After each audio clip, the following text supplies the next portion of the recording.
संसदीय व्यवस्था के अंतर्गत हम लोग पढ़ते हुए आ रहे हैं कि जो संसदीय कार्रवाई जो होती है उसको कौन कौन से साधन उसको नियंत्रित करते हैं। संसदीय कार्रवाई को चलाने के लिए, संसदीय कार्रवाई को संचालित करने के लिए हमें किस किस उपकरण की आवश्यकता पड़ती है। तो इससे जस्ट पहले की जो हमने क्लास ली थी उसमें हमने स्टडी की थी इस बात के बारे में कि प्रश्न काल क्या होता है, शून्य काल क्या होता है, जो पूरा टाइम टेबल जो होता है दिन का संसद का, हमने उसमें चर्चा की थी। तो हमने आपको बताया था कि सुबह 11 बजे संसद की कार्रवाई शुरू हो जाती है। 11 बजे से लेकर के 12 बजे तक प्रश्नकाल चलता है, 12 बजे से लेकर के 1 बजे तक शून्यकाल होता है, फिर 1 बजे से 2 बजे तक लंच होता है, फिर जो 2 बजे के बाद की जो कार्रवाई होती है 2 बजे से अप्रॉक्सीमेट 6 बजे तक या कई बार 6 से ज़्यादा भी टाइम हो जाता है, तो लंच के बाद की जो कार्रवाई होती है उसमें प्रस्तावों पर चर्चा होती है। ठीक है, विभिन्न प्रस्ताव पारित किए जाते हैं, प्रस्तावों के माध्यम से जो है संसद की सारी व्यवस्था जो है संचालित होती है। तो वहाँ इस क्लास को कंटिन्यू करना पॉसिबल था नहीं, काफ़ी लंबी क्लास हो जाती, इसीलिए मैं उस बचे हुए पार्ट को आपको यहाँ पढ़ाने जा रहा हूँ। तो हम चर्चा करने वाले हैं संसदीय कार्रवाई के साधनों के अंतर्गत प्रस्तावों के बारे में, विभिन्न प्रकार के जो प्रस्ताव होते हैं। सबसे पहले मैं बता देता हूँ आपको जो प्रस्ताव वो होते क्या हैं, प्रस्ताव है क्या। देखिए, मैंने आपको बताया था संसद में जो भी कार्रवाई चलती है किसी बिल के ऊपर या किसी विषय के ऊपर, किसी घटना के ऊपर, ठीक है, कोई मुद्दा उठाया है, तो वो ऐसे नहीं है कि भाई आप आए और आपने आके बोलना शुरू कर दिया, ऐसा नहीं है। वहाँ क्या है, प्रस्तावों के माध्यम से जो है काम होता है। कहने का मतलब जो संसद की डे टू डे एक्टिविटी होती है, डेली की जो उसकी परिचर्या होती है डेली की संसद की, वो प्रस्तावों के माध्यम से ही संचालित होती है। कहने का मतलब संसद को चलाने के लिए प्रस्ताव अति आवश्यक हैं, प्रस्तावों के माध्यम से ही जो है संसद की कार्रवाई आगे बढ़ती है। ठीक है, इतनी बात आपको समझ में आ गई। यहाँ मैंने आपको छोटी छोटी बातें जो लिखी हैं उसको आप एक बार पढ़ लीजिए। लिखा है जो संसद की सारी कार्रवाई है, मैंने बताया आपको प्रस्तावों के माध्यम से ही संचालित होती हैं, और कुछ महत्वपूर्ण विषय होते हैं, कुछ महत्वपूर्ण प्रस्ताव होते हैं, उन महत्वपूर्ण प्रस्तावों को संकल्प कहा जाता है। ठीक है, उनको क्या कहते हैं, हम संकल्प कहते हैं। तो जो प्रस्ताव होते हैं वो 2 कैटेगरी में मैंने इसको कैटेगराइज किया है, एक साधारण प्रस्ताव, एक मैंने कहा है महत्वपूर्ण प्रस्ताव।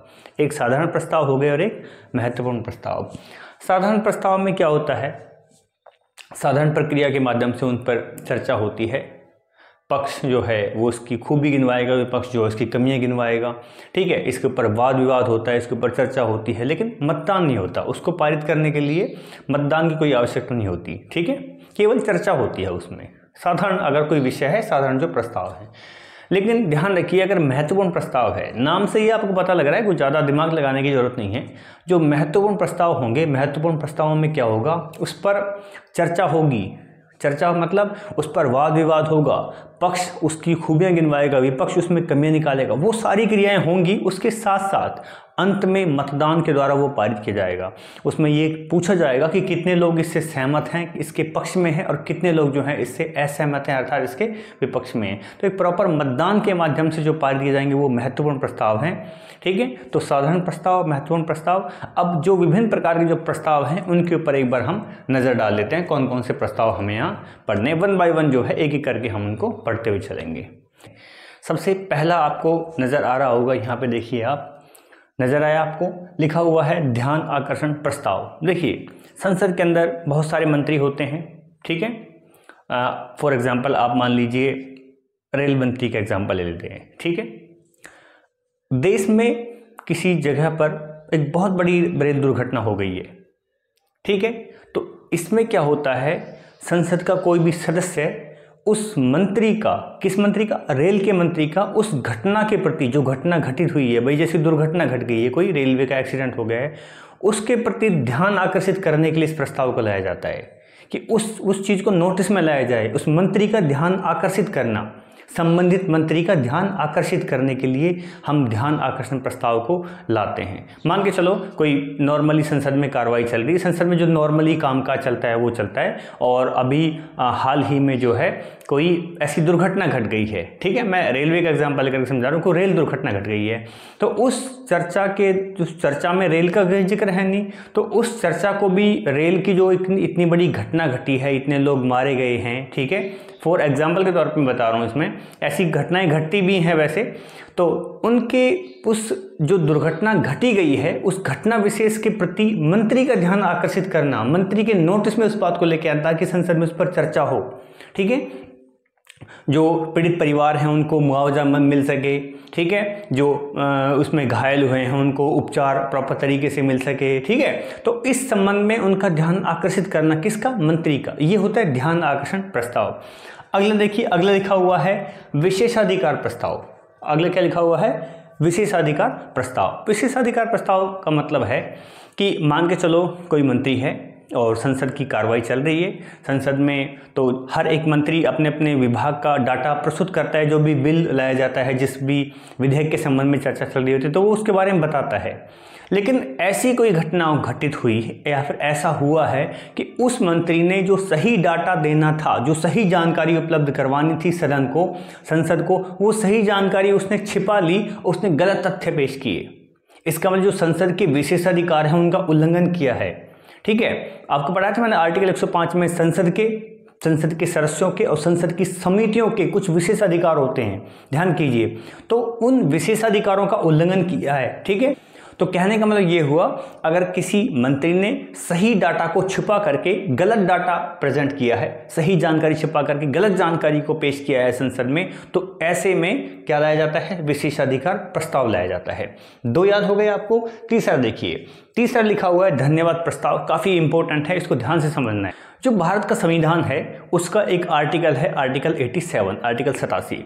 आर्टिकल 87 में कुछ बातें लिखी हुई हैं। पहली बात लिखी हुई है कि जब भी लोकसभा का गठन होगा, नई लोकसभा बनी, नई लोकसभा का गठन होने के बाद जो पहला सेशन होगा, जब पहली बार संसद के अंदर लोग जाएंगे, सत्र पहला चलेगा, हो सकता है वो मानसून सत्र हो सकता है वो बजट सत्र हो, कोई सा भी सत्र हो सकता है। नई लोकसभा के गठन के बाद में जो पहला सत्र है वो कोई भी सत्र हो सकता है उसको, ठीक है। और हर साल जो पहला सत्र आता है, हम जानते हैं हर साल पहला जो सत्र आता है वो बजट सत्र आता है, फरवरी माह में शुरू होता है। तो एक तो नई लोकसभा का जब गठन होगा, नई लोकसभा के गठन के बाद का पहला सत्र, और एक प्रतिवर्ष जो पहला सत्र आता है, इन दोनों सत्रों को राष्ट्रपति अनिवार्य रूप से संबोधित करता है, राष्ट्रपति के विशेष अभिभाषण देते हैं उसमें। आप कहोगे अभिभाषण क्या है? अभिभाषण एक्चुअल में क्या होता है, विशेष अभिभाषण क्या होता है? जो मंत्रिपरिषद होती है वो पूरा अपना खाका तैयार करती है कि भाई हमने इतने इतने काम किए हैं। मान के चलो शिक्षा के क्षेत्र की बात करें, भाई शिक्षा में हमने इतने कॉलेज बनाए हैं, इतने हमने एम्स बनाए हैं, ठीक है, इतने हमने स्कूल एजुकेशन को इतना बढ़ावा दिया है, हमने ये योजनाएं चलाई हैं, जो भी काम उन्होंने किया है तो वो पूरा लिखते हैं। ऐसे ही पर्यावरण मंत्रालय वाले पर्यावरण के बारे में लिखेंगे, उन्होंने कितने कितने वनों का विकास किया है। तो अलग अलग विभाग पूरा जितनी भी सरकार ने योजनाएं चलाई हैं, जितने भी सरकार ने काम करे हैं, वो सारे के सारे काम जो है लिख करके मंत्रिपरिषद इसको तैयार करती है। मंत्रिपरिषद में सारे मंत्री अपने अपने काम बताते हैं, भाई हमने ये अच्छे काम किए हैं लोगों की भलाई के लिए। और उस लिखी जो कागज दिया है राष्ट्रपति के लिए, राष्ट्रपति उसको पढ़ता है। कहने का मतलब जो ये विशेष अभिभाषण है, यहाँ लिखो नई लोकसभा के गठन पर पहला सत्र जो सत्र होगा और वर्ष का प्रथम सत्र अर्थात बजट सत्र, इनको संबोधित करता है राष्ट्रपति, अनिवार्य रूप से संबोधित करेगा। इसको हम विशेष अभिभाषण कहते हैं। ये बात आर्टिकल 87 में लिखी हुई है। और ये जो विशेष अभिभाषण है इसको किसने तैयार किया है? मंत्रिपरिषद ने तैयार किया है। इसमें क्या लिखा हुआ है? इसमें सरकार की नीतियों के बारे में लिखा हुआ है। इन सरकार की नीतियों को राष्ट्रपति संबोधित करेंगे। राष्ट्रपति बताएंगे कि भाई हमारी सरकार ने ये काम किए हैं, ये वाले काम जो है ये सारे अच्छे काम किए हैं। एक्चुअल में राष्ट्रपति थोड़ी ना बता रहा है, राष्ट्रपति तो खाली बोल रहा है, लेकिन एक्चुअल में काम वो किसकी तारीफ हो रही है, इसमें किसकी योजनाओं का गुणगान किया जा रहा है? सरकार की योजनाओं का, मंत्रिपरिषद की जो योजनाएं उनको, राष्ट्रपति तो बस खाली एक मुखौटा मात्र है, तो उनका गुणगान किया जाता है। उसके बाद में अंत में फिर मतदान हो तो उस पर चर्चा चलती है। विपक्ष ये कहता है कि भाई ये आपने इतना काम नहीं किया है, सरकार कहती है हाँ हमने ये काम किया। तो वो जो चर्चा चलती है, बहस चलती है, आप उसके बारे में पहले से ही जानते हो। अब क्या होता है, ये जो प्रस्ताव होता है, हम जानते हैं धन्यवाद प्रस्ताव को सत्ता पक्ष की तरफ से लाया जाएगा, ठीक है, क्योंकि इसमें सरकार की नीतियों का गुणगान किया जा रहा है और इसको 50% से ज़्यादा मतदान के साथ पास होना जरूरी है, बहुमत इसको मिलना चाहिए। और फॉर एग्जाम्पल अगर इसमें बहुमत नहीं मिला, अगर ये प्रस्ताव पारित नहीं हो पाया, तो इससे क्या है, सरकार खतरे में आ जाती है। इससे क्या होता है, मान के चलो धन्यवाद प्रस्ताव अगर पारित नहीं हो पाया तो ऐसे केस में क्या होता है, ऐसे केस में विपक्ष हावी हो जाता है। विपक्ष को लगता है कि यार जो मंत्रिपरिषद ने खाका तैयार किया है, ये योजनाएं चलाई हैं, इसको इस बात से सहमत पार्टी की, इनकी खुद की पार्टी के लोग ही नहीं है, इनके जो सत्ता पक्ष है वो ही नहीं है, क्योंकि 50% वोट अगर नहीं आई तो ठीक है, तो ऐसे में मंत्रिपरिषद को त्यागपत्र देना पड़ता है। ध्यान रखेंगे, लोकसभा भंग नहीं होगी, लोकसभा भंग नहीं होगी, इसमें केवल मंत्रिपरिषद को त्यागपत्र देना पड़ेगा।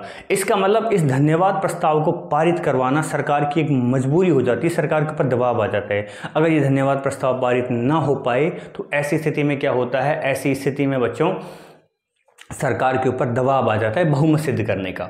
आगे हम पढ़ेंगे अविश्वास प्रस्ताव, वो भी इसी से मिलता जुलता हुआ है, उसको हम आगे चर्चा करेंगे। 3 पढ़ लिए, चौथा देखिए, चौथा लिखा हुआ है निंदा प्रस्ताव।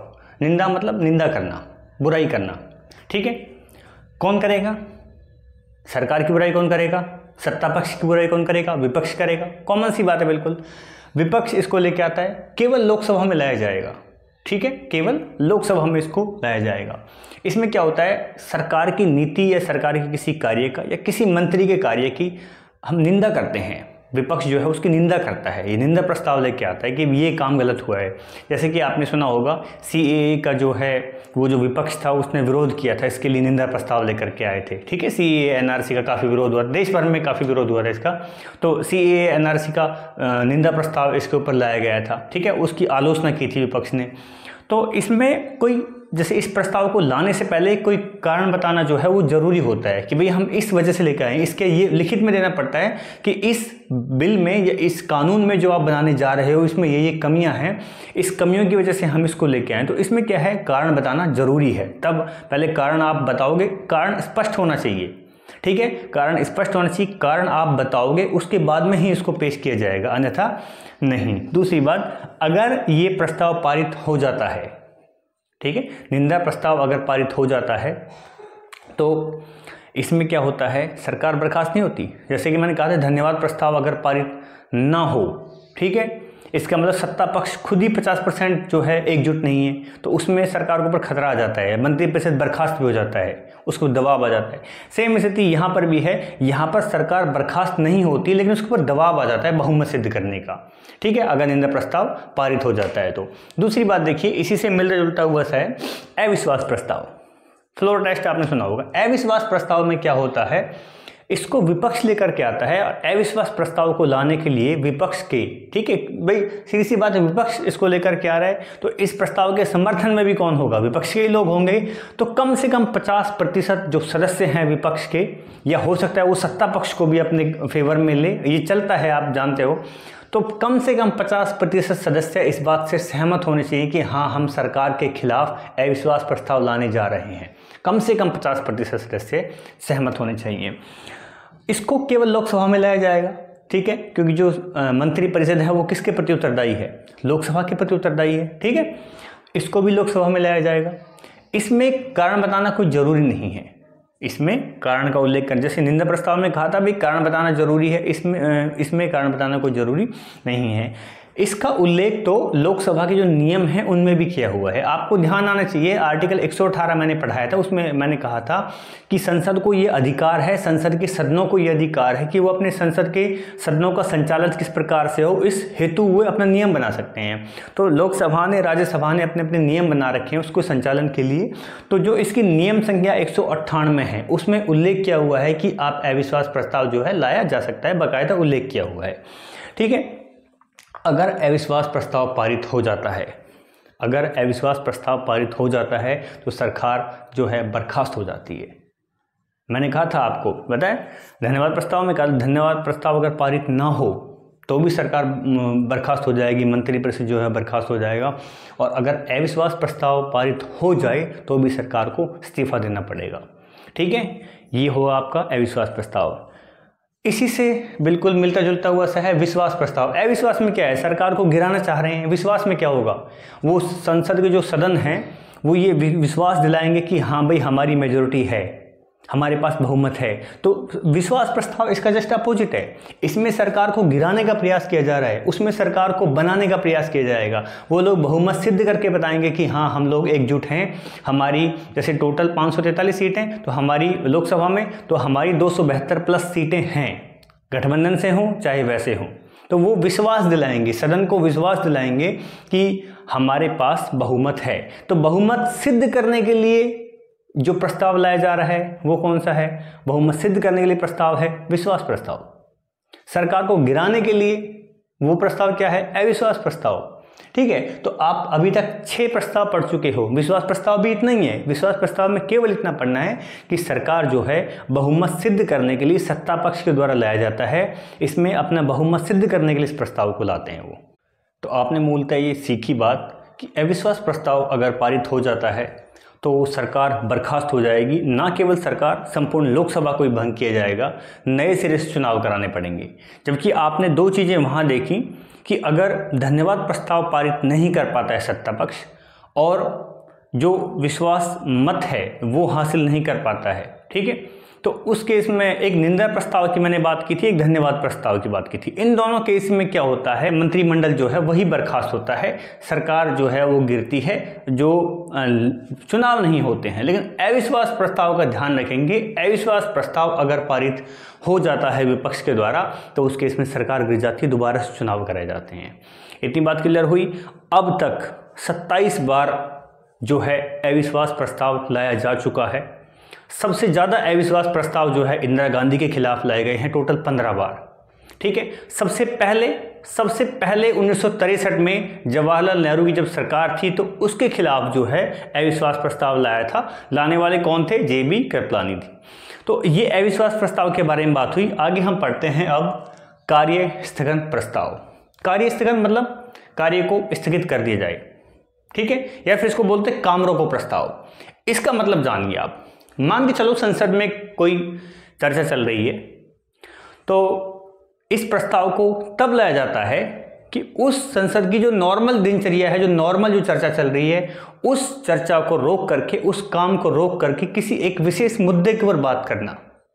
ठीक है, तो इसके लिए भी कुछ कंडीशन होनी चाहिए। भाई आप संसद की कार्रवाई को रोक रहे हो बीच में, तो इसके लिए आपके पास कुछ तो होना चाहिए, बेस होना चाहिए। ऐसा नहीं है कि आप डेली आपके मन में आ गया आप संसद का काम रोकोगे, उससे तो व्यवस्था बिगड़ जाएगी। तो इसके लिए कुछ व्यवस्था ऐसे की हुई है कि जो विषय, जिस विषय को हम लाना चाह रहे हैं, संसद की कार्रवाई को रोक करके, बीच में काम को रोक करके एक बीच के अंदर हम कुछ नई बात उसमें हम लाना चाह रहे हैं, तो उसके लिए जो विषय है वो अति महत्वपूर्ण होना चाहिए। विषय अविलंबनीय होना चाहिए कि उस पर हम देर नहीं होनी चाहिए, उस पर हमें तुरंत बात करनी। इसलिए संसद के नॉर्मल काम को रोको, उसका बात के ऊपर तुरंत कार्रवाई होनी चाहिए। लोक महत्व का होना चाहिए, सार्वजनिक हित का होना चाहिए। अब विषय जो है क्लियर होना चाहिए, तथ्यात्मक होना चाहिए, फैक्ट बातें होनी चाहिए। उसका कोई वो उसके ऊपर पहले से संसद में चर्चा नहीं चल रही हो, उसके ऊपर कोई कोर्ट के अंदर मामला पेंडिंग नहीं हो, तो ऐसा विषय हम इसमें चुनाव करेंगे। पीठासीन की पूर्वानुमति आवश्यक है। पहले हमें बताना पड़ेगा संबंधित सदन के अधिकारी को, क्योंकि इसे किसी भी सदन में पेश कर सकते हैं, राज्यसभा में भी, लोकसभा में भी। तो हम सबसे पहले जो पीठासीन अधिकारी होगा, लोकसभा अध्यक्ष या फिर राज्यसभा में अगर लाना है हमें ये प्रस्ताव, तो राज्यसभा के जो सभापति, उससे अनुमति लेकर के इसको हम लेके आएंगे। कम से कम 50% सदस्यों का समर्थन होना चाहिए, तभी ये प्रस्ताव आ पाएगा। समझ पा रहे हैं बात को? इसमें 2.5 घंटे की चर्चा होती है, 4 बजे से लेकर के 6:30 बजे तक। तो ये हुआ आपका कार्य स्थगन प्रस्ताव। आगे देखिए, ये समय जो इसमें दिया हुआ है, समय को थोड़ा और कम करेंगे। अगली चर्चा की बात होती है अल्पकालिक चर्चा। इसमें क्या होता है, इसमें 2.5 घंटे की है काम रोको में। अल्पकालिक चर्चा में इससे थोड़ा सा अल्प समय लिया है, 2 घंटे की चर्चा इसमें होती है। लोक महत्व का कोई विषय होना चाहिए। इसमें भी हमें जो है सप्ताह के जो 3 दिन हैं उसको फिक्स कर दिया जाता है। किसके द्वारा? अध्यक्ष के द्वारा। जो भी लोकसभा का अध्यक्ष है, राज्यसभा का अध्यक्ष है, वो सप्ताह के 3 दिन बता देंगे, भाई इस दिन आप अल्पकालिक चर्चा कर सकते हो। ऐसे ही सेम होती है आधे घंटे की चर्चा। आधे घंटे की चर्चा भी सेम है बिल्कुल। इसमें भी हमें जो है अध्यक्ष जो है वो 3 दिन का समय देते हैं, सप्ताह में 3 दिन का समय हमें मिलता है इसके लिए। इतनी बातें क्लियर हो गई। आगे देखिए अब आप, तो अविश्वास प्रस्ताव के साथ विश्वास प्रस्ताव भी आपको जान लेना चाहिए। अविश्वास प्रस्ताव में क्या है, सरकार को गिराने की कोशिश की जाती है। विश्वास प्रस्ताव में सरकार को उठाने की, अर्थात अपना बहुमत साबित करने की। ठीक है, जैसे टोटल, और वो भी लोकसभा में जो टोटल सीटें हैं उनकी 50% से अधिक। मान चलो लोकसभा में टोटल 200 सीटें हैं, तो 200 की 50% कितना हुआ? 100, उससे एक अधिक, अर्थात हमें 101 सीट ये दिखानी है कि 101 सदस्य हमारे फेवर में है, वो विश्वास प्रस्ताव है। क्या कभी ऐसा हुआ है कि विश्वास प्रस्ताव सत्ता पक्ष साबित नहीं कर पाया हो, बहुमत साबित नहीं कर पाया, सरकार गिर गई हो? ऐसा हुआ है। हमारे 4 प्रधानमंत्री ऐसे हुए हैं जो विश्वास प्रस्ताव को पारित नहीं कर पाए, इस वजह से उनकी सरकार गिरी, वो बहुमत साबित नहीं कर पाए। वो 4 प्रधानमंत्री चौधरी चरण सिंह, वीपी सिंह, चंद्रशेखर और श्री अटल बिहारी वाजपेयी। ठीक है, उसके बाद में देखिए अगले प्रस्ताव की बात करते हैं। अगला जो प्रस्ताव है वो लिखा हुआ है समापन प्रस्ताव। समापन मतलब समाप्ति की ओर बढ़ना। ठीक है, आप नाम से ही क्लियर हो रहा है समापन प्रस्ताव। इसको हम कटौती प्रस्ताव भी बोलते हैं। कटौती प्रस्ताव इसलिए बोलते हैं क्योंकि इसमें ये कहते हैं कि भाई जो फालतू चीज़ें हैं उसमें कटौती कर दो और फटाफट से मतदान करा के आगे की चर्चा जो है वो संपन्न की जाए। इस बात को समझ पाए आप? अब देखिए समापन प्रस्ताव, जो लैंग्वेज मैंने यहाँ लिखी है उसी को आपको समझना है। समझे? लिखा हुआ है सदन में चल रही चर्चा को रोक करके सीधे ही मतदान करा लेना। भाई उस जनरली क्या होता है, किसी प्रस्ताव पर पहले चर्चा होती है, बहस होती है, वाद विवाद होता है, फिर उसके ऊपर मतदान कराया जाता है। ठीक है, तो इसमें क्या है, जो चर्चा हो रही है उसको रोक करके सीधे मतदान करा लेना, अर्थात हम समापन की ओर बढ़ रहे हैं, समाप्ति की ओर बढ़ रहे हैं। ये जो समापन प्रस्ताव है इसी को कटौती प्रस्ताव भी कहा जाता है, इंग्लिश में इसको क्लोजर मोशन कहा जाता है। ये प्रस्ताव 4 प्रकार के होते हैं। एक होती है साधारण कटौती। साधारण कटौती में क्या होगा, चर्चा समाप्त करके, मान चलो किसी विषय पर पर्याप्त चर्चा हो चुकी है, ठीक है, सदन को ऐसा लगता है कि इस पर जितनी बहस होनी चाहिए थी वो हो चुकी है, इससे ज़्यादा इस पर चर्चा करके समय को वेस्ट कर रहे हैं, तो फटाफट से साधारण कटौती का प्रस्ताव ले आते हैं। तो चर्चा हो चुकी है, पहले चर्चा को बीच में रोक देते हैं, ठीक है, और सीधे ही मतदान करा लेते हैं, सीधे प्रस्ताव पारित हो जाता है। अगली बात, घटकों में कटौती। घटक मतलब एक खंड, एक टुकड़ा। भाई एक बड़ा सारा एक प्रस्ताव है, उसमें 20 पॉइंट हैं, ठीक है, समझना बात को, 20 पॉइंट हैं, तो उस 20 पॉइंट में कुछ मुख्य बिंदुओं पर चर्चा कर लेना और उन मुख्य बिंदु पर ही मतदान करा लेना। जो हम 20 में से हम माना कि 16 पॉइंट ऐसे थे, 16 पॉइंट ऐसे थे जो इंपॉर्टेंट थे, जो काम के थे, तो उन 16 पॉइंट के ऊपर चर्चा करा ली, उन्हीं के ऊपर मतदान करा। तो उस हमने महत्वपूर्ण खंडों का ग्रुप बना लिया। 16 जो खंड थे, 16 जो पॉइंट थे, उनको हमने एक पॉइंट को सबको एक ग्रुप में कंसिडर कर लिया, उसके ऊपर चर्चा करा ली, मतदान करा लिया, घटक बन गया। कंगारू कटौती। इस कटौती में क्या होता है, एक्चुअल में जो कंगारू होता है वो ऐसे चलता है। मान चलिए पॉइंट है ये 1 2 3 4 5 पॉइंट हैं, तो कंगारू जो चलता है ऐसे चलता है, ऐसे रेस मारेगा, फिर ऐसे, तो ये छोड़ दिया बीच में, ये छोड़ दिया, तो ऐसे फुदक के चलता है आगे की तरफ। ठीक है, इसका मतलब एक पॉइंट को हमने चर्चा की, उसके ऊपर बात की, मतदान कराया, बीच में छोड़ दिया, फिर आगे बढ़ गए, बीच में छोड़ दिया, फिर आगे बढ़ गए, तो कंगारू कटौती ये हो जाएगी। आगे बढ़ते हुए जा रहे हैं, महत्वपूर्ण बिंदुओं पर चर्चा करेंगे, महत्वपूर्ण विषय पर चर्चा करेंगे, और जो शेष बच जाएंगे, भाई जैसे ये बच गया, इसके ऊपर बात की, फिर सीधे इस पर बात की, फिर इस पर बात की, तो ये बच गया, ये बच गया, तो चर्चा किस पे किया, मतदान किस पे किया, इस पे किया और इस पे किया। जो बच गए उनको भी ऐसा मान लेते हैं कि भाई ये भी इन्हीं को भी पास करा दिया, मतलब कि जो चर्चा होगी वो ठीक है, जिस पे चर्चा नहीं हुई उसको भी हम मतदान से पारित करा देते हैं। ये हुआ कंगारू कटौती। गिलोटिन भी काफ़ी इंपॉर्टेंट पॉइंट है। कोई विधेयक, कोई बिल, कोई प्रस्ताव संसद के किसी सदन में लाया गया है, ठीक है, और उस पर चर्चा चली है, उसका कोई हिस्सा बच गया, अब इतना समय नहीं है, इतना टाइम नहीं है कि उसके ऊपर चर्चा की जाए, फिर उस पर मतदान कराया जाए, तो उस जो हिस्सा बच गया है उस पर क्या करते हैं हम, उस पर बिना चर्चा के सीधे मतदान करा लेते हैं, उसको बोलते हैं गिलोटिन। ठीक है, ये क्या हो जाएगा, गिलोटिन हो जाएगा। ठीक है, इतनी बात आपको समझ आई। तो ये थे संसद के प्रस्ताव सारे के सारे।